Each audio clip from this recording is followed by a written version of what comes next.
बिस्मिल्लाहिर्रहमानिर्रहीम। अस्सलाम वालेकुम। उम्मीद करता हूँ 25 न्यूज़ के तमाम नाजरीन बिल्कुल खैर वाफियत से होंगे। नाजरीन, आज हम आपको बहुत ही अहम प्रेडिक्शंस बताने जा रहे हैं। मौजूदा मुल्क की सूरत हाल और बैनुल अक़वामी सूरत हाल पर नज़र डालते हुए और इस्लाम की तारीख़ के हिसाब से जो प्रेडिक्शंस हैं वो आपको हम बताने जा रहे हैं। ये एक बड़ी जंग अल-मुल्हिक़तुल कुबरा की शुरुआत है। गुज़िश्ता हफ़्ता से फ़लस्तीन में इसराइल का जुल्म अपने इंतहा को पहुंच चुका है। ख़वातीन, बच्चे, बूढ़े समेत अंधाधुंध फायरिंग की गई। मस्जिद में नमाजियों को शहीद किया गया। फ़लस्तीन की ज़मीन पर बच्चों और बूढ़ों की लाशें मौजूद हैं। फ़लस्तीन में जारी इसराइल जुल्म से आप लोग बाखबर तो होंगे, मगर अब ये जुल्म हद से बढ़ता जा रहा है। मगर अफसोस और शर्मिंदगी इस बात की है कि हम उम्मत मुसलमा बेहिस हो चुके हैं। जुल्म के ख़िलाफ़ कोई भी आवाज़ उठाने वाला नहीं, ना कोई जहाद करने को तैयार है और ना ही कोई अपने मज़लूम भाइयों का साथ देने के लिए तैयार है, क्योंकि हम तो ख़ुद अपनी फ़िरका वारियत की आग में जल रहे हैं, एक दूसरे से नफ़रत कर रहे हैं। काश हम इस्लाम के एक झंडे के नीचे खड़े होते तो आज किसी में इतनी ताकत ना होती कि वो हमारे किसी भी मुस्लिम ममालिक में जुल्म व बर्बियत करता। इसराइल के चारों तरफ इस्लामी मुल्क हैं, मगर इसराइल पर किसी भी इस्लामी मुल्क के रद्द अमल का खौफ नहीं, क्योंकि सारी दुनिया में किसी भी इस्लामी मुल्क में कुरान मजीद का बताया हुआ और नबी करीम सल्लल्लाहु अलैहि वसल्लम का कायम करदा कानून नाफिज नहीं है। अगर होता तो आज ज़रूर इसराइल की तरफ हमारे मुस्लिम उम्मा के हुक्मरान नज़रें निकालते। तो आए नाज़रीन, मैं आपको आज की मेन पॉइंट की तरफ लिए चलता हूँ। अल-मुल्हिक़तुल कुबरा यानी एक बड़ी जंग, जिसका हदीस मुबारका में ज़िक्र मौजूद है। इस जंग में दज्जाल का खुरूज होगा। इस जंग से पहले की जो निशानियां हैं वो पूरी हो चुकी हैं। अब इसराइल का फ़लस्तीन से जंग करना ये मुल्हिक़तुल कुबरा की शुरुआत है। ये जंग बढ़ेगी, सारी दुनिया तक ये जंग जाएगी। अब फसाद और ख़राबी हद से ज़्यादा बढ़ जाएगी।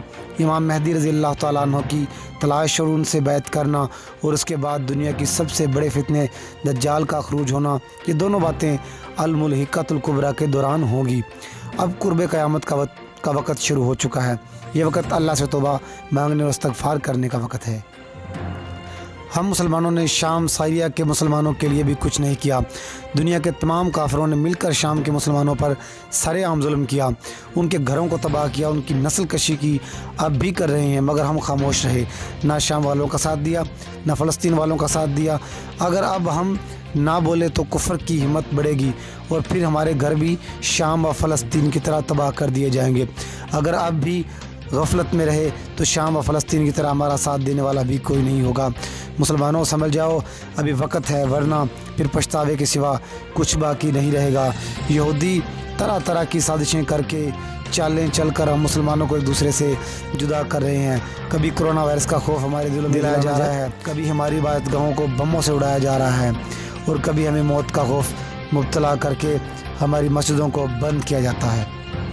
अब हमारे पास सिर्फ़ एक ही रास्ता है, वो है अल्लाह रब्बुल आलमीन और नबी अलैहिस्सलातु वस्सलाम का रास्ता, कि हम अपना सारा मुल्की और फ़ौजी निज़ाम कुरान मजीद और नबी करीम सल्लल्लाहु अलैहि वसल्लम के बताए हुए हुक्म पर अमल करते हुए जहाद करें। शाम और फ़लस्तीन और कश्मीर के मुसलमानों के लिए जहाद के ज़रिए मदद करें, जुल्म के ख़िलाफ़ अपनी आवाज़ को बुलंद करें, क्योंकि अल्लाह पाक ने कुरान करीम में फरमाया, और तुमसे यहूद व नसारा हरगिज़ राज़ी ना होंगे जब तक कि तुम उनके दीन की पैरवी नहीं करोगे।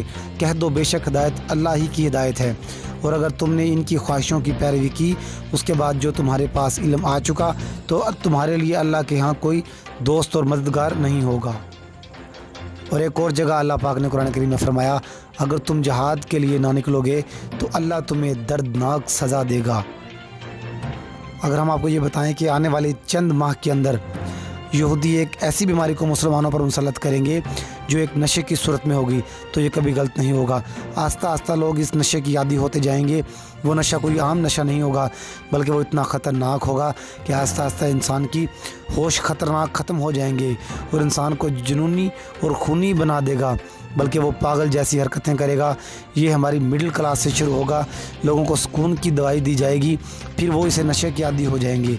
इसके सबसे बड़ी वजह ये होगी कि डिप्रेशन होगी। जब इंसान डिप्रेशन की मेडिसिन लेगा, इस मेडिसिन में एक ऐसी चीज़ें होगी जो इंसान के दिमाग को ख़त्म कर देंगी।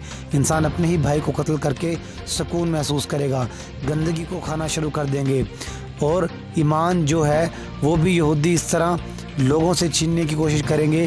یہ وہ فتنے اور برا وقت ہوگا جس کے بارے میں نبی پاک صلی اللہ علیہ وسلم نے فرمایا تھا کہ انسان قبرستان سے گزرے گا تو کہے گا کہ کاش میں اس کی جگہ ہوتا اور ایمان کو بچاتا.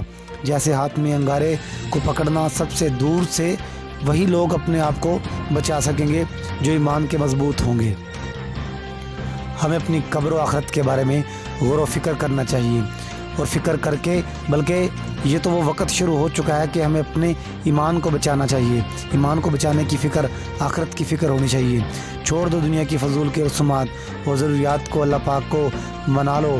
ایسا نہ ہو کہ وقت گزر جائے. اللہ تعالی ہم سب کو ہدایت نصیب فرمائے. آمین.